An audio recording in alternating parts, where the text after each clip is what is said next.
9 years ago, at the age of 38, I went through a divorce from my husband Nick, who was 40 at the time. We had been married for 3 years, and he had been a good husband until a significant misunderstanding led him to leave me. Within days, he served me with divorce papers without giving me an opportunity to explain the truth. Hurt and bewildered, I didn't contest the divorce. I simply let him go. I used to be a housewife, and on one fateful day, Nick unexpectedly walked in to find my ex-boyfriend Joe, also 38, at the house with me. The three of us knew each other from college, and Joe and I had dated for only 3 months before I realized my true feelings for Nick. Joe had come over to invite us to his upcoming wedding in a few months. Nothing suspicious was happening.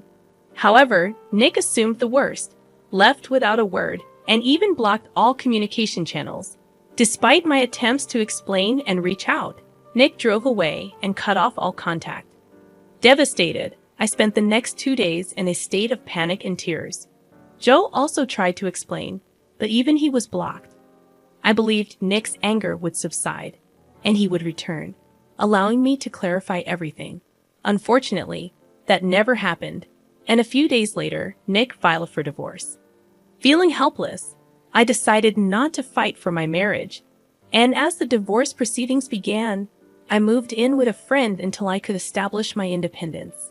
It took time, but I eventually got my life back on track, securing a job and moving into my own apartment. Though angry and hurt by Nick's actions, I chose to focus on rebuilding my life. Even after the divorce was finalized, I was content with the little I gained from it. I attended Joe's wedding, reconnecting with college friends, while Nick remained absent as expected. Life took an unexpected turn when I met Chris, a 40-year-old man, at the wedding. Although sparks flew, I held back due to my recent divorce. We exchanged numbers, but didn't connect for a while. A year later, in a better mental state, I encountered Chris again at a work event. 2 years into dating, we got married, and another year later, we welcomed our daughter. Now, almost 5 years since my divorce from Nick, I've evolved into a new person. Despite moving on, I was recently shocked when Nick, after all these years, appeared at my doorstep, unannounced a few days ago. The impact of his unexpected return still lingers, leaving me in a state of disbelief. I never figured out how he managed to locate me, and truth be told, I didn't bother investigating later on. It was a weekend, and my husband and I were both home with our daughter when the doorbell unexpectedly rang. My astonishment peaked when I opened the door to find Nick standing there, holding a bouquet of roses, and smiling as if the past 9 years hadn't happened. Before I could fully process the surreal situation, he began explaining that a few weeks ago, he learned from a friend that Joe was married to someone else, not me. He claimed to have realized he had overreacted back then and wanted a second chance, asking for forgiveness. I was at a loss for words. The absurdity of him divorcing me over a misunderstanding years ago, without seeking the truth, was baffling. Now, after 9 years of silence, he believed he could waltz back into my life and ask for a second chance, the very thing he had denied me back then. That chance. While he continued talking, I stared at him in silence, contemplating my next move. I wanted to slam the door in his face, but that wouldn't suffice. So, opting for a more impactful response, I instructed him to wait and return to the living room where my husband and daughter were waiting. Without time for explanations, I scooped up my daughter, motioned for Chris to follow, and headed back to the front door. You can imagine the scene that unfolded. Nick was visibly horrified as I approached him with my daughter in my arms and my husband behind me. I smiled and informed him that he was a bit too late to request a second chance now, asking him to leave. After a brief moment of silence, he turned and hastily retreated to his car without uttering another word. Satisfied with my actions, I felt a sense of closure that had eluded me for years. Once he was gone, I sat Chris down, recounted the encounter with Nick, and we shared a good laugh over the audacity of his belief that I would take him back without question after what he had done to me 9 years ago. I couldn't fathom why he thought it was a good idea to spring this surprise on me without doing any research first. A glance at any of my social media accounts would have revealed that I was now married with a daughter. However, I suppose he couldn't access them due to my privacy settings. Even then, he couldn't have reached out to our old friends to find out what I was up to. Chris believes he's so self-centered that he assumed I would have waited around for him after he left, hoping that he'd come back someday. It sounds like a pretty accurate assessment of his character, even though Chris has never conversed with Nick. It's been a few days since the encounter, and I hoped he would leave me alone. Yet this morning, he messaged me on Facebook from a new account, expressing how hurt he was by my actions. He claimed he genuinely wanted to apologize for the past, but felt I had made a mockery of the situation. He still feels remorse for his past actions, but believes I owe him an apology for trying to humiliate him. AITA for what I did to Nick. Update 1. I decided not to respond to Nick's message. He didn't deserve even an ounce of my sympathy or forgiveness, let alone an apology. My husband was right. Nick assumed I'd still be waiting for him and would readily accept him once he was ready to come back. He had always been self-centered, a trait I had overlooked before marrying him. There were red flags I ignored, like his discomfort with me being around other guys, even just as friends. He convinced me to quit my job and be a housewife, claiming he didn't trust anyone else to take care of our home. Despite sacrificing for him, he didn't give me a chance to explain during the divorce. I always felt Nick was excessively jealous of Joe, my first boyfriend in college. Despite being loyal, he never trusted me. After our divorce, it took me a long time to recover and give love a second chance. Some say I jumped from one relationship to another too quickly, and perhaps it's true. However, I'm glad I took that leap of faith because now I have the best husband and a beautiful daughter. I won't apologize to Nick, but I do owe him thanks. If he hadn't left me, I might still be stuck in an unhappy marriage. Update 2. I discovered a couple more details about Nick. It turns out he had deleted all his social media, and for the past few years, he had been living and working in Seoul. Consequently, he lost touch with old friends, including those from college. He returned just a month ago, got in touch with a friend who knew about Joe's marriage but not mine, and that's how he ended up on my doorstep. It's still strange that he chose to approach me after almost a decade of no contact, but I've moved on from it. He hasn't messaged me since I ignored his last message, and I doubt he will. I also informed Joe about the incident, and he was just as shocked at Nick's audacity. My daughter asked about the man, but I didn't disclose the truth, stating he had the wrong address, which satisfied her curiosity. I don't plan on telling her unless she discovers it on her own, which seems unlikely. Update 3. After almost a week of no contact, Nick texted me again. I had forgotten to block him, which was my oversight, but I'm busy with work and not dwelling on it. In the text, he expressed a desire to meet, claiming he doesn't mind my husband and daughter and still wants to give our relationship another shot, insinuating that I'd be willing to cheat on my husband. This was ironic, considering he left me for that reason 9 years ago. I was disgusted by his text, blocked his number, and made it clear I wanted him to leave me alone. His delusional belief that I still have feelings for him is baffling, and I find his messages repulsive. Update 4. Some accusations suggest I'm still into Nick, which is not true. I hate him, and I believe it's a natural sentiment given our history. I shared the text with Chris because I value honesty in my marriage, and I would never jeopardize it by engaging in any such behavior. I love Chris more than anything and would never knowingly let Nick back into my life. I acknowledge my habit of not checking who's at the door when my husband is home, and I'm working on changing that. Nevertheless, I would never intentionally welcome Nick back into my life. I have no desire to have him back in my life, so it's disheartening that people are making such accusations. I hope this clarifies things. Update 5. Nick showed up again, but this time, I didn't open the door without checking first. Thankfully, my daughter was out with my husband. I was caught up with work, and when I realized it was Nick, I told him through the door that he needed to leave and wasn't welcome anymore. Despite my clear message, he refused to listen. He informed me he was in town for a couple more weeks before leaving for another country, stating that this would be convenient for us to get together. I was appalled by his suggestion to cheat on my husband and gave him 3 seconds to leave. When he didn't take it seriously, I called the police and they had to intervene. My daughter wasn't present, but I immediately informed my husband, Chris, who returned within an hour to ensure my well-being. I felt a bit shaken by the incident, but I'm okay. I don't know how he found out where I live. The friend who informed him about Joe being married wasn't close enough to me to know my marital status or address. I feel uneasy and uncomfortable in my own home. I'm fortunate that he's here for only a few more weeks, and I'm relying on that to keep him away. However, I'm more concerned about my daughter's safety. While he doesn't seem dangerous yet, I wouldn't put it past him. Even during the police intervention, he begged for one chance, showing signs of delusion.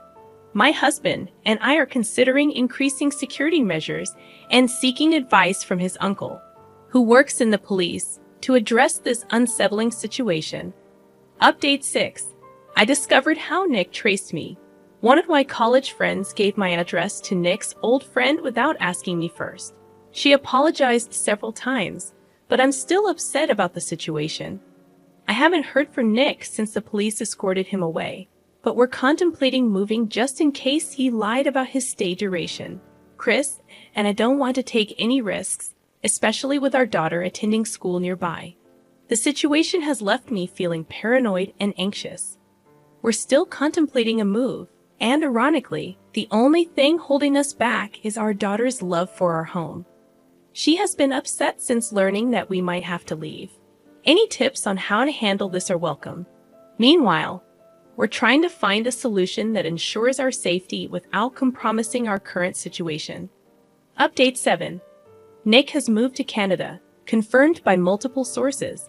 He's back on social media, and I've blocked the new number he used to text me. In his message, he claimed he believed something could have happened between us the day the police were involved, but implied I was too scared. He expressed a delusional hope that I would realize I still loved him, and that my husband was merely an obstacle. He even suggested adopting my daughter to demonstrate his devotion. I couldn't fathom such delusion, but at least he's gone. I'm relieved I no longer have to deal with this, and that we didn't have to move. My daughter's happiness in staying in her beloved home is what matters most. Knowing we're not in danger has lessened my worries, although we're keeping security measures in place for added reassurance. Chris and I read Nick's final message together, finding it ridiculous that he still believed I would want him after seeing my family. I shared the text with Joe, who had a similar reaction. I'm still not speaking to the friend who gave Nick my address, as her actions were irresponsible and unforgivable. Regardless, Chris and I are planning a vacation to the beach, my daughter's favorite place, to let off some steam. These past weeks have been incredibly stressful, and I feel like I've earned a break. Thanks for all the love and support, and stay tuned for more stories from Argo relationships. My mother's furious voice echoed through the house, commanding me to leave. The intensity of her anger was palpable, and she gripped a kitchen knife tightly in her hand. In her rage, she disowned me, accusing me of being a burden and not contributing to the household expenses. The irony stung, as I contributed more than half of my $3,000 monthly income to the family. Desperate to make her understand, I attempted to explain, but she remained obstinate, brandishing the knife as a chilling display of her frustration. Cautiously, I kept my distance, mindful not to provoke her further. My name is Catherine, a 29-year-old systems engineer at a major corporation. My journey into this career was inspired by my father's love for computers. Despite my successful career, a sudden turn of events shook our lives. My father, the source of my inspiration, suffered a subarachnoid hemorrhage, leading to immediate surgery. Although the operation was successful, the aftermath hinted at lasting effects, raising concerns about our financial stability without his income. While I dedicatedly juggled my demanding job and caregiving responsibilities, my mother's priorities shifted. Instead of offering support, she focused on my father's ability to return to work during his recovery. Witnessing his struggles, I suggested I take on the role of caregiver, but my mother dismissed the idea, citing her busy schedule.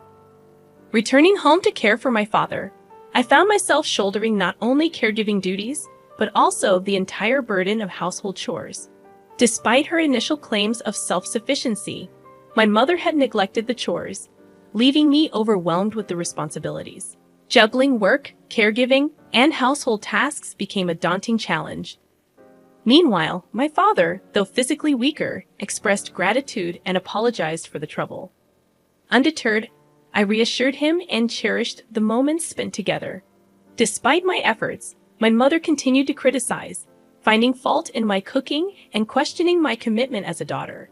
Determined to address her concerns about my father's nutrition, I adjusted my approach, preparing smaller dishes to accommodate his changed appetite. After increasing the variety of dishes, my mom remained silent. A few days later, she complained that there were too many dishes in the meals, citing my parents' age and their inability to consume such quantities. She questioned my ability to save money, noting that I had been living alone until now. In response, I explained that I added more side dishes not because she instructed me to do so, but to prevent Dad from getting tired of the food and to stimulate his appetite. Mom accused me of having an attitude, as if she had been constantly nagging and undoing my efforts. Reluctantly, she moved to the sofa and demanded coffee. As I cleaned up, she threw a cushion at me, insisting I hurry up and make coffee, claiming that I'm always at home, not working, and just after Dad's retirement money. Despite my attempts to clarify that I work from home, she failed to understand. In her perception, I apparently moved back home under the pretense of taking care of Dad, without contributing to living expenses. Despite my efforts in caring for Dad, earning money for our living expenses, and managing all the housework, she believed I was misusing Dad's retirement money. Frustrated and reaching my limit, feeling sorry for Dad but unable to continue living in the same house, I accompanied him to physical therapy a few days later. The doctor's encouragement was overshadowed by the sight of Mom hastily leaving home with large bags upon our return. The next day, I discovered that all my cherished bags and accessories were gone. Confronting Mom, I questioned if she had entered my room. Justifying her actions, she claimed it was her house, and she could enter any room. I inquired about a luxury brand bag she had, criticizing her spending on such items despite advising me not to waste money. Angry and upset, I learned that she had sold my bags and accessories without consulting me. The significant amount of money was used for her own hobbies. Shouting in frustration, I demanded their return and repayment. However, my mom, transformed into a figure of anger, yelled back, unable to believe her own daughter was talking back, resembling a confrontation with a demon. During my childhood, I obediently listened to my parents and worked hard for them. Now, as an adult, I find myself taking care of them. Despite my requests for my mom to contribute in caring for Dad, she claims to be doing her part while, in reality, she is the one receiving the most care. It's disheartening to witness my dad, who has resigned himself to the lack of care from my mom, still making efforts to communicate with her, only to have her vanish when he starts talking. Lost in contemplation, I confronted my mom, who remained silent. Suddenly, she turned away from me, stormed to the kitchen, and returned with a kitchen knife, a furious expression on her face. In a fit of rage, she demanded that I leave, accusing me of being a parasitic leech, waiting for my dad's retirement money. Frustrated by the realization that my efforts and words were falling on deaf ears, I decided it was time to find a new place and swiftly move out. Slowly distancing myself from my mother, I rushed into my room when she made no attempt to follow. Despite expecting not to feel sadness due to her usual emotional distance, tears welled up, fueled by intense anger. Swiftly, I began preparations to move out. I sought assistance from a colleague at work who had connections in real estate. With their help, I quickly found a new place. During my free time, I packed my belongings into boxes. When everything was ready, I'd opened up to my dad about my mother's behavior. He expressed regret and apologized, acknowledging that he had sensed something was amiss but struggled to address it. He revealed that my mom had treated him poorly too, and he was contemplating a divorce. Grateful for my support, he thanked me and agreed with my decision to move out. A few days later, when my mom was away at her hula dance classes and lunch with friends, we seized the opportunity to move. Movers arrived on a Wednesday morning when we were confident she wouldn't be home. As our belongings were loaded onto the truck, a sense of sadness crept in. In a rented car, my dad and I embarked on our journey to escape my mom's toxic environment. He questioned if it was the right choice, suggesting I could have taken the chance to be free from caregiving.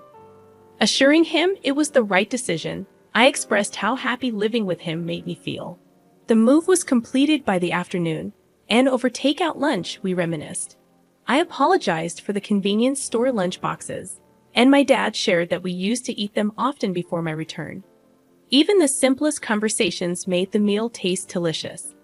After a break, we began unpacking and settling into our new life. Just as we were getting accustomed to the change, the phone rang. It was my mom. I answered the call, and my mother immediately panicked, questioning why our belongings were gone. I calmly informed her that Dad and I had made the decision to move out together. Concerned about living expenses without Dad's pension and retirement fund, she doubted our ability to afford a high-rise condo. I reassured her, explaining that I had a stable job and contributed financially to the family.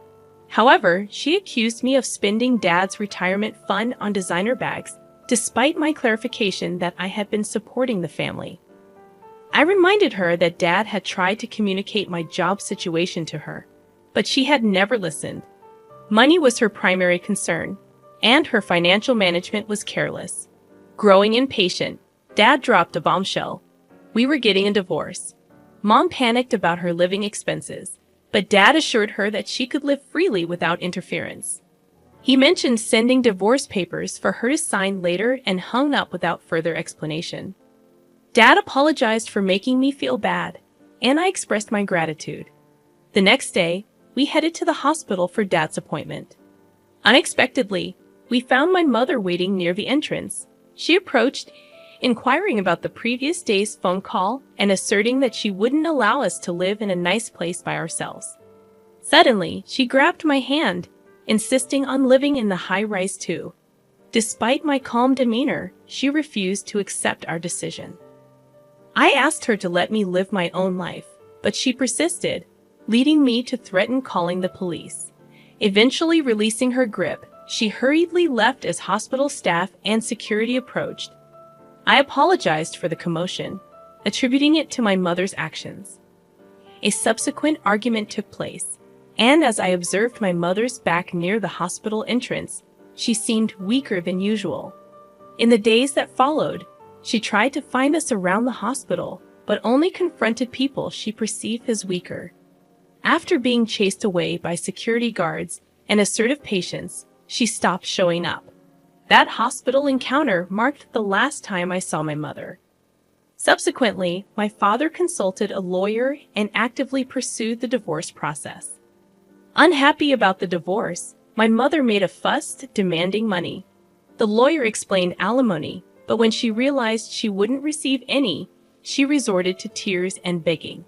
The lawyer directed her to financial assistance centers, and the divorce process continued.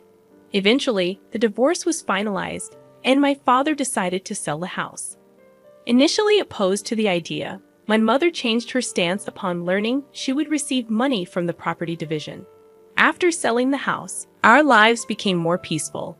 Juggling work, caregiving, and housekeeping, I found support in daytime caregivers, and Dad's condition gradually improved. One day, my mother called, requesting money.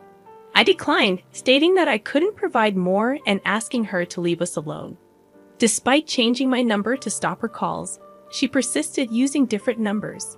Later, I heard from mutual acquaintances that she was living in a small apartment, working part-time, and barely managing on her own. Dad, upon hearing this, remarked that she had finally learned to stand on her own 2 feet. Reflecting quietly, I admitted that he might have spoiled her too much. When I asked if he was happy now, he thanked me and apologized for the trouble life had caused me.